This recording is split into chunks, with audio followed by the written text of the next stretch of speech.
If you've looked in the mirror and you're no longer impressed with the reflection that's looking back at you, and I don't mean physically, I mean the one that's looking back at you in your eyes, you want to change the person that you've become, but you don't know how. I'm going to share with you something that helped me. There's a time in my life where I convinced myself that changing who I had become was not possible. In 2014, right before I attempted to take my life, and that's when Archangel Michael appeared and showed me that suicide was no longer an option.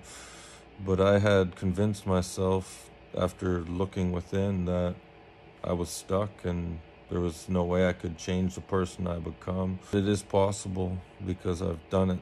A part of me feels like I had no choice, so, I just had to keep going. 2020, after my divorce, separating from a 22-year-long relationship, when, some vows were broke on ladies' night, I soon found myself moving in with my old man at the age of 40. And shortly after that, when child support payments kicked in, I became aware that a career I had spent 22 years working in was no longer capable of supporting me in life. With some of the things I was going through in my personal life, combined with, having a lady come into my life that I thought was, gonna lead to something, only to have it fall apart. I really wasn't too impressed with this life, and, eventually I got so ticked off with the boys upstairs that they decided to put a fallen angel on my ass and show me what hell really feels like. And,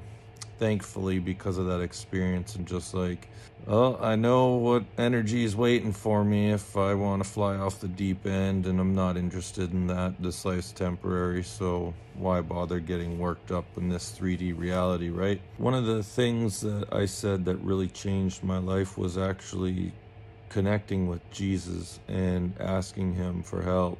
On October 20th, 2020, I was at work and I was listening to some pre-downloaded spiritual videos I had on my playlist.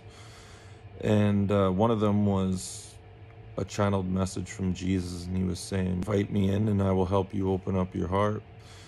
And the next video I was watching was this guy talking about how every time you have a shower, it baptizes you, basically cleanses you of negative energy. And I've always had multiple showers a day, so I know how cleansing they are. So I said to myself sometime around noon, I was like, okay, Jesus, if you can hear me, I'm having a hard time opening up my heart in this incarnation.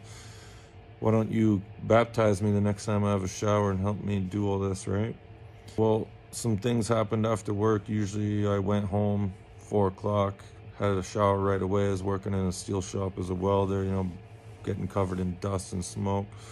So I'd have a shower right away, right? But I ended up doing some things and didn't get home till 7:30. By the time I had a shower, I completely forgot about the things I said earlier. And that's when the soul of Jesus came to me. I had all these waves of unconditional love come over my body.